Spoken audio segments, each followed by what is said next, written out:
అది 1945 ఆగస్టు 18. జపాన్లోని తాయ్హోకు నుంచి ఒక విమానం గాల్లోకి ఎగిరింది. టేకాఫ్ అయిన కొన్ని నిమిషాలకే అది నేలపై కుప్పకూలింది.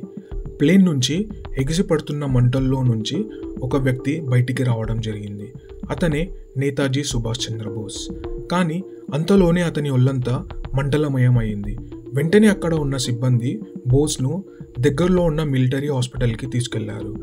కానీ మరుసటి రోజే బోస్ మరణించాడు అని ఒక వార్త దేశ ప్రజలని తీవ్ర దిగ్భ్రాంతికి గురిచేసింది. ఇప్పటికీ బోస్ మృతదేహం లభించలేదు. ఇది నిజంగా జరిగిన మరణమా లేక బోస్ ఇంకా బ్రతికే ఉన్నాడా? ఎందుకని నెహ్రూ, గాంధీలు కూడా బోస్ మరణాన్ని నమ్మలేదు? ఎందుకని దేశమంతా ఏడ్చినా తన తండ్రి ఏడవలేదు? ఈరోజు కూడా బోస్ బ్రతికే ఉన్నాడు అని కోట్ల మంది భారతీయులు ఎందుకని నమ్ముతున్నారు? బోస్ బ్రతికే ఉంటే ఇప్పుడు ఎక్కడ ఉన్నాడు అనే ఎన్నో ఆసక్తికర విషయాలని మనం ఈరోజు ఈ వీడియోలో తెలుసుకుందాం. ఎండ్ వరకు ఈ వీడియోని స్కిప్ చేయకుండా చూడండి. Let start. 1897 జనవరి 23న అప్పట్లో బెంగాల్ ప్రెసిడెన్సీలో భాగమైన కటక్, ఒడిస్సాలో ఒక యోధుడు జన్మించాడు. అతనే నేతాజీ సుభాష్ చంద్రబోస్. జానకీనాథ్, ప్రభావతి దంపతులకు బోస్ జన్మించాడు. తన తండ్రి జానకీనాథ్ బోస్ ఒక లాయర్. మొత్తం 14 మంది సంతానంలో బోస్ 9వ వాడు. చిన్నప్పుడు బోస్ ప్రొటెస్టెంట్ యూరోపియన్ స్కూల్లో చదివాడు. చిన్నప్పటి నుంచే ఆయన తెలివితేటలు, శాంతి స్వభావం, ఆత్మవిశ్వాసం కనబరిచారు. బోస్ చిన్న వయసులోనే వలస పాలన మరియు బ్రిటిష్ ఆధిపత్యాన్ని ప్రశ్నించడం ప్రారంభించాడు. ప్రొటెస్టెంట్ యూరోపియన్ స్కూల్లో తన చదువు పూర్తి కాగానే ప్రెసిడెన్సీ కాలేజ్, కలకత్తాలో చేరాడు. అదే సమయంలో ఒక బ్రిటిష్ ప్రొఫెసర్ విద్యార్థిని తాను భారతీయుడు అనే ఒకే ఒక కారణంతో తీవ్రంగా అవమానిస్తూ జాతిపూరిత వ్యాఖ్యలు చేశాడు. ఈ విషయం బోస్ని తీవ్ర ఆగ్రహానికి గురి చేసింది. కొన్ని రోజుల తర్వాత కొంతమంది విద్యార్థులు ఆ ప్రొఫెసర్ని చుట్టుముట్టి చెప్పులతో కొట్టడం జరిగింది. దాని తర్వాత ఆ ఇన్సిడెంట్ మీద ఒక ఎంక్వైరీ కమిటీ వేశారు. కానీ ఆ ప్రొఫెసర్ మాత్రం తనను ఏ విద్యార్థి కొట్టాడో గుర్తుపట్టలేదు. కానీ కాలేజ్ సర్వెంట్ మాత్రం బోస్ అక్కడ నుంచి వెళ్ళడం చూశాను అని తెలిపాడు. దాంతో బోస్ని ఆ కాలేజ్ నుంచి బహిష్కరించడం జరిగింది. బోస్ తండ్రి తన పలుకుబడిని ఉపయోగించి మళ్ళీ ఆ కాలేజ్లోకి చేర్పించడానికి చాలా ప్రయత్నం చేశాడు. కానీ అవి అన్నీ విఫలమయ్యాయి. దాంతో స్కాటిష్ చర్చ్ కాలేజ్లో బోస్ చేరాడు. అదే కాలేజ్లో బోస్ BA హానర్స్ పూర్తి చేశాడు. ఫిలాసఫీలో ఫస్ట్ క్లాస్లో పాస్ అయ్యాడు. మొత్తం కలకత్తా యూనివర్సిటీలో బోస్ 2వ స్థానంలో నిలిచాడు. ఎక్కడికి వెళ్ళినా బోస్ మాత్రం తన ప్రతిభను చూపించేవాడు. దాని తర్వాత తన తండ్రి కోరిక మేరకు ఇండియన్ సివిల్ సర్వీసెస్ ICS చేయడానికి బోస్ 1919లో ఇంగ్లాండ్ వెళ్ళాడు. ఆ పరీక్షలో బోస్కి 4వ స్థానం వచ్చింది. ఎంతోమంది కొన్ని సంవత్సరాలు కష్టపడితే కానీ పాస్ అవ్వలేని ఎగ్జామ్ బోస్ మాత్రం అలవోకగా పూర్తి చేశాడు. కానీ బోస్కి బ్రిటిషర్స్ కింద పనిచేయడం అస్సలు ఇష్టం లేదు. చాలా ఉత్తరాలలో ఈ విషయాన్ని తన ఇంట్లో వాళ్ళకి రాసేవాడు. ఇండియా వచ్చి మహాత్మా గాంధీ బాటలో ఫ్రీడమ్ కోసం పోరాడాలి అని ఉంది అని రాసేవాడు. దీనికి బోస్ తండ్రి ఒప్పుకోలేడు. కానీ బోస్ తల్లి మాత్రం ఒకే మాట చెప్పింది, ఎవరు ఏమనుకుంటారు అనేది పక్కన పెట్టు, నీకు ఏది అనిపిస్తే అది చెయ్యు అని. స్వతంత్రం కోసం పోరాడాలి అనే నీ ఆలోచన చాలా ఉత్తమమైందని తెలిపారు. దాంతో బోస్ ఇండియన్ సివిల్ సర్వీసెస్కి ముగింపు చెప్పి భారతదేశానికి తిరిగి ప్రయాణం అయ్యాడు. ఇలా బోస్ విద్యా జీవితం ముగిసింది. ఇప్పుడు మనం బోస్ ఇండియా ఫ్రీడమ్ మూవ్మెంట్లోకి ఎలా వెళ్ళాడు అనేది చూద్దాం. స్వామి వివేకానంద యొక్క ఐడియాలజీ బోస్ని చాలా ప్రభావితం చేశాయి. వివేకానంద రాసిన అన్ని పుస్తకాలు, ప్రసంగాలు బోస్ చదివాడు. ముఖ్యంగా జాతీయత, ధైర్యం, స్వార్థరహిత సేవ వంటి విషయాలపై ఆయన అభిప్రాయాలు బోస్ మనసులో దేశభక్తిని పెంచాయి. అదే సమయంలో బోస్ సిఆర్ దాస్కి చాలా దగ్గరయ్యాడు. సిఆర్ దాస్ ఒక లాయర్ మరియు పూర్ణ స్వరాజ్యానికి మొట్టమొదట పిలుపునిచ్చిన నేత. సిఆర్ దాస్ బోస్ని చాలా ప్రోత్సహించేవాడు. 1924లో సిఆర్ దాస్ కలకత్తా మేయర్గా ఎన్నికైనప్పుడు ఆయన బోస్ని కలకత్తా చీఫ్ ఎగ్జిక్యూటివ్ ఆఫీసర్ CEOగా ఎంపిక చేశారు. దీంతో బోస్కి మొదటిసారి పాలనా మీద అనుభవం అయింది. ప్రజల నడుమ ప్రత్యక్ష సేవ చేసే అవకాశం కలిగింది. ఇద్దరూ కలిసి పరిశుభ్రత, ఆరోగ్యం మరియు ఇండియన్ వాల్యూస్ పరిరక్షణ కోసం పనిచేశారు. బోస్ సిఆర్ దాస్ని తన రాజకీయ గురువుగా భావించాడు. అదే సమయంలో బోస్ గాంధీజీని బాంబేలో ఒక మీటింగ్లో కలవాలని అనుకున్నాడు. దానికి గాంధీజీ కూడా అంగీకరించి ఆ మీటింగ్కు ఆహ్వానించారు. ఆ మీటింగ్లో బోస్ గాంధీజీని కొన్ని ప్రశ్నలు అడిగారు. స్వతంత్రం సాధించడానికి మీ స్పష్టమైన కార్యాచరణ ప్రణాళిక ఏమిటి అని గాంధీజీని అడగడం జరిగింది. దానికి గాంధీజీ సమాధానం అహింస, సత్యాగ్రహం మరియు మనుషులను మేల్కొల్పడం ద్వారా స్వాతంత్రం సాధ్యం అవుతుంది అని చెప్పారు. మరో ప్రశ్న, ఈ నెమ్మదైన మార్గంలో ఎప్పుడు స్వతంత్రం సాధ్యం అవుతుందని బోస్ అడిగారు. దానికి గాంధీ సమాధానం స్వతంత్రం ఒక ప్రక్రియ, అది గడువు మీద సాధించబడినది కాదు అని సమాధానం ఇచ్చారు. బోస్ ఆయుధాలు వాడకుండా బ్రిటిషర్స్ వెళ్లరు అని నమ్మేవాడు. కానీ గాంధీ మాత్రం హింస దేశ ఆత్మను నాశనం చేస్తుందని చెప్పారు. బోస్ గాంధీని వ్యక్తిగా ఎంతో గౌరవించారు. గాంధీ ఒక మహాత్ముడని కూడా అన్నారు. కానీ గాంధీ పద్ధతులు ప్రజలను మేల్కొల్పుతాయి, కానీ మనకు బలమైన వేగవంతమైన మార్గం అవసరమని నమ్మేవారు. గాంధీతో భిన్నాభిప్రాయాలు ఉన్నప్పటికీ బోస్ ఫ్రీడమ్ మూవ్మెంట్లో చేరాడు. అదే సమయంలో బోస్ కాంగ్రెస్ లీడర్గా ఎదిగాడు. 1922లో బోస్ స్వరాజ్ అనే ఒక వార్తాపత్రికను స్థాపించారు. 1925లో బోస్ మరియు ఇతర నేతలు కలకత్తాలో ఒక ప్రొటెస్ట్ చేస్తుండగా వాళ్ళందరినీ అరెస్ట్ చేసి బర్మాలోని జైలుకు పంపారు. అక్కడ బ్రిటిషర్స్ బోస్ని చాలా టార్చర్ చేశారు. ఆరోగ్యపరంగా కూడా బోస్ చాలా బాధపడ్డారు. అక్కడే బోస్ ట్యూబర్క్లోసిస్తో బాధపడ్డారు. 1927లో బర్మా జైలు నుంచి బోస్ రిలీజ్ కాగానే కాంగ్రెస్ పార్టీ జనరల్ సెక్రటరీగా ఎన్నికయ్యాడు మరియు జవహర్లాల్ నెహ్రూతో చాలా దగ్గరగా పనిచేశారు. 1930లో మళ్ళీ బోస్ సివిల్ డిసోబీడియన్స్లో పాల్గొన్నందుకు తనను మళ్ళీ అరెస్ట్ చేశారు. అదే సమయంలో బోస్ కలకత్తాకి మేయర్గా కూడా ఎన్నికయ్యారు. తర్వాత జైలు నుంచి విడుదలయ్యాక 1938లో బోస్ ఇండియన్ నేషనల్ కాంగ్రెస్కి ప్రెసిడెంట్గా ఎన్నికయ్యారు. కానీ అది గాంధీకి అస్సలు నచ్చలేదు. బోస్ ప్రెసిడెంట్ అవ్వకుండా చాలా ప్రయత్నాలు కూడా చేశాడు. దీంతో ఇండియన్ నేషనల్ కాంగ్రెస్ రెండుగా విడిపోయింది. బోస్ ఎంతో ప్రయత్నం చేశారు దాన్ని మళ్ళీ కలపడానికి. కానీ గాంధీ బోస్ని సపరేట్ క్యాబినెట్ ఏర్పాటు చేసుకో అని సూచించారు. దీనివల్ల బోస్ మరియు నెహ్రూకి మధ్య కూడా దూరం పెరిగింది. 1939లో జరిగిన ప్రెసిడెంట్ ఎలక్షన్లో బోస్ గాంధీజీ సపోర్ట్ చేసిన క్యాండిడేట్ పట్టాభి సీతారామయ్యపై మళ్ళీ ప్రెసిడెంట్గా గెలిచాడు. అప్పుడు కాంగ్రెస్ వర్కింగ్ కమిటీపై గాంధీ నేతృత్వంలో ఉన్న వర్గం చేసిన కుట్రల వల్ల బోస్ తాను కాంగ్రెస్ అధ్యక్ష పదవి నుంచి రాజీనామా చేయాల్సి వచ్చింది. దాని తర్వాత 1939 జూన్ 22న బోస్ ఆల్ ఇండియా ఫార్వర్డ్ బ్లాక్ని ఏర్పాటు చేశాడు. గాంధీ మాదిరిగా శాంతియుత మార్గం కాకుండా బోస్ ఆయుధబద్ధ పోరాటాన్ని సమర్థించారు. ఆయన యుద్ధంతోనే స్వాతంత్రం సాధ్యమవుతుందని నమ్మారు. బోస్ యువతలో విపరీతమైన ఆదరణ పొందారు. ఆయన ప్రసంగాలు దేశభక్తిని రగిలించేవి. దాంట్లో ఒకటి, నాకు మీ రక్తాన్ని ఇవ్వండి, నేను మీకు స్వాతంత్రాన్ని ఇస్తాను అనే నినాదం ప్రజలను చాలా ప్రభావితం చేశాయి. కానీ బ్రిటిష్ ప్రభుత్వం ఆయన విధానాలు విద్రోహంగా మారుతాయని భావించింది.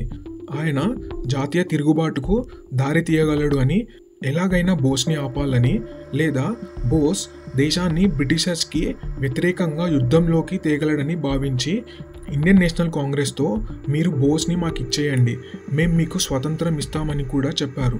దీన్ని బట్టి అర్థం చేసుకోవచ్చు బోస్ ఎంతలా ప్రభావితం చేశారో. అంతలోనే కలకత్తాలోని బోస్ ఇంట్లో తనని హౌస్ అరెస్ట్ చేశారు. ఇంకా బోస్ భారత్లో ఉండి పోరాటం ఎంత చేసినా బ్రిటిషర్లు మన దేశం వదిలి వెళ్లారని నిర్ణయించుకున్నాడు. బ్రిటిషర్స్కి శత్రువులు అయిన జర్మనీ, రష్యా మరియు జపాన్ సహాయం కోసం వెళ్ళాలని నిర్ణయించుకున్నాడు. శత్రువుకి శత్రువు మన మిత్రుడని నమ్మారు.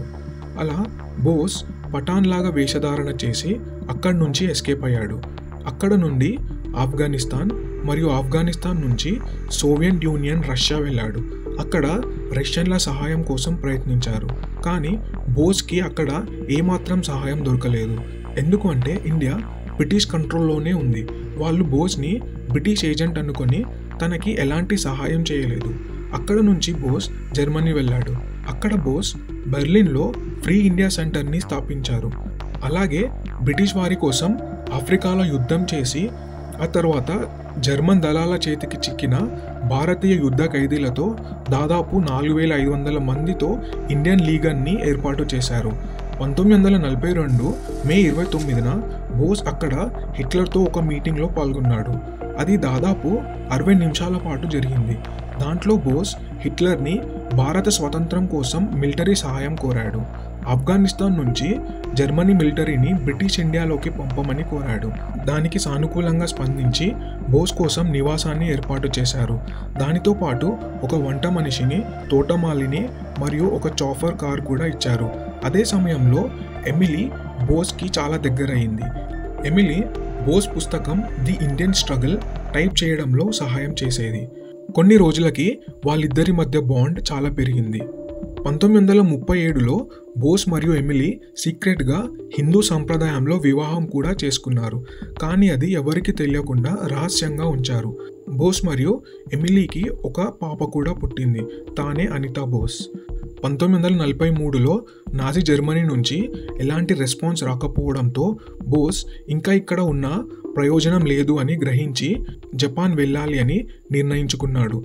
జర్మన్ సబ్మెరీన్ U-180 బోట్లో హిందూ మహాసముద్రం మీదుగా జపాన్ సబ్మెరీన్ I-29 చేరుకొని అక్కడి నుంచి జపాన్ చేరుకున్నాడు. అదే సమయంలో జపాన్ బ్రిటిష్ కాలనీస్ అయిన బర్మా, మలేషియా మరియు సింగపూర్ని స్వాధీనం చేసుకుంది. 1943లో జపాన్ ప్రైమ్ మినిస్టర్ హిదేకి తోజును కలిశాడు. జపాన్ ప్రైమ్ మినిస్టర్ బోస్కి ఫుల్ మిలిటరీ మరియు ఫినాన్షియల్ సపోర్ట్ చేయడానికి అంగీకరించారు. జపాన్లో బోస్ని ఒక పెద్ద లీడర్గా గుర్తించారు. ఇండియా ఇండిపెండెన్స్ లీగ్ మరియు ఇండియన్ నేషనల్ ఆర్మీని బోస్కి అప్పగించారు. 1943 అక్టోబర్ 21న బోస్ ఆజాద్ హింద్ సర్కార్ని సింగపూర్లో ప్రారంభించారు. ఆజాద్ హింద్ సర్కార్ని జపాన్ ఇంకా యాక్సిస్ పవర్స్ అయిన జర్మనీ, ఇటలీ మరియు కొన్ని ఆసియా దేశాలు గుర్తించాయి. తర్వాత బోస్ ఇండియన్ నేషనల్ ఆర్మీని రీఆర్గనైజ్ చేసి దాంట్లోకి చాలా సోల్జర్స్ని ఆహ్వానించారు. దాదాపు 45,000 మంది INAలో చేరారు. దాంట్లోనే బోస్ ఒక బలమైన స్లోగన్ ఇచ్చారు, give me blood and I will give you freedom అని.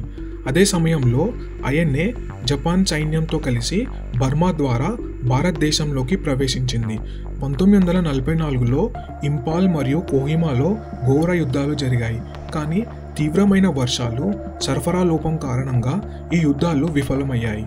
సైనిక పరాజయం జరిగిన INA భారతీయుల్లో గౌరవాన్ని రగిలించింది మరియు బ్రిటిష్ పాలకుల విశ్వాసాన్ని కుదిపేసింది.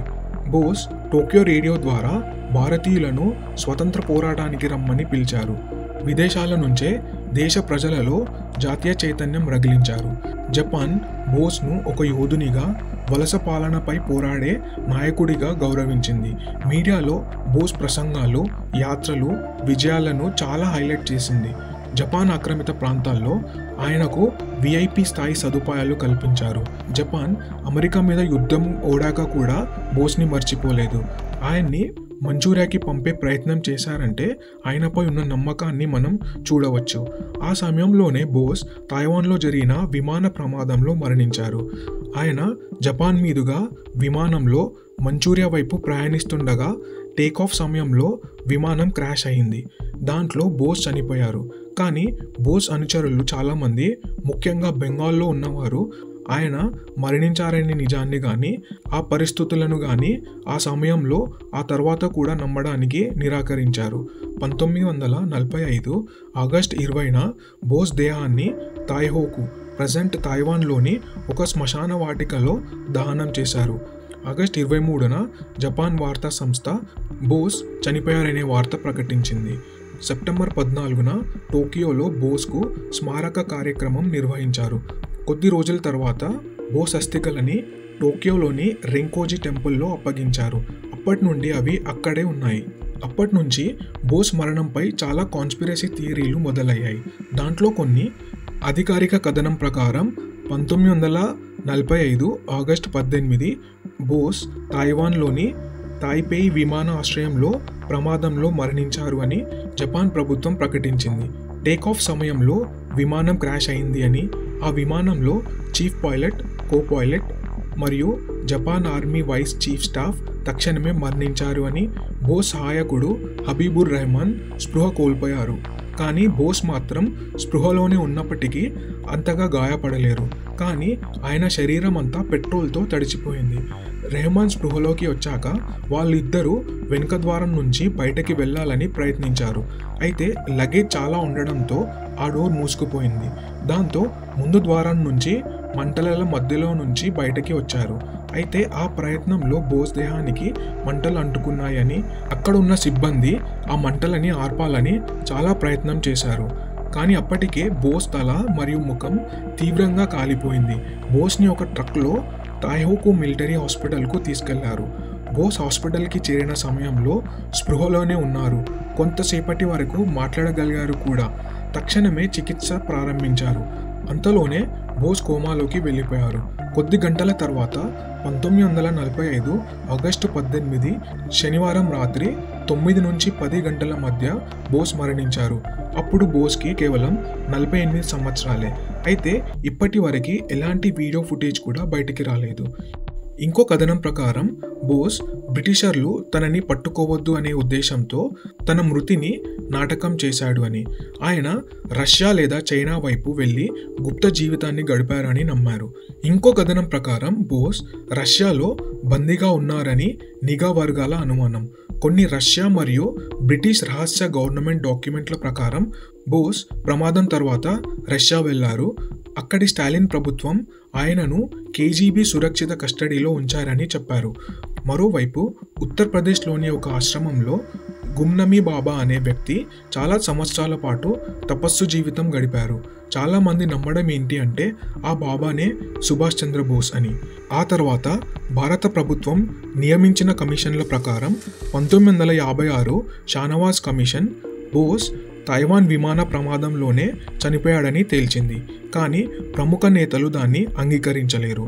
మళ్ళీ 1970 కోస్లా కమిటీ మరలా అదే నిర్ణయం ఇచ్చింది, బోస్ ప్లేన్ క్రాష్ ప్రమాదంలోనే మరణించాడు అని. రీసెంట్గా 2005లో ముఖర్జీ కమిటీ మాత్రం బోస్ విమాన ప్రమాదంలో మరణించలేదు అని మరియు జపాన్లోని రెంకోజీ ఆలయంలో ఉన్న యాషెస్ బోస్వి కాదు అని తేల్చింది. కానీ అప్పటి కాంగ్రెస్ గవర్నమెంట్ ఆ నివేదికను తిరస్కరించింది. అయితే ఇప్పటికీ బోస్ మరణం చుట్టూ ఉన్న రహస్యం చర్చనీయాంశంగా మారింది. అలా భారతదేశం ఒక గొప్ప వీరుణ్ణి కోల్పోయింది. ఏది ఏమైనా బోస్ బ్రతికి ఉంటే భారతదేశం ఇలా ఉండేది కాదు. ఈ వీడియో మీకు ఇన్ఫర్మేటివ్గా అనిపిస్తే please like, share and subscribe to our channel and encourage us.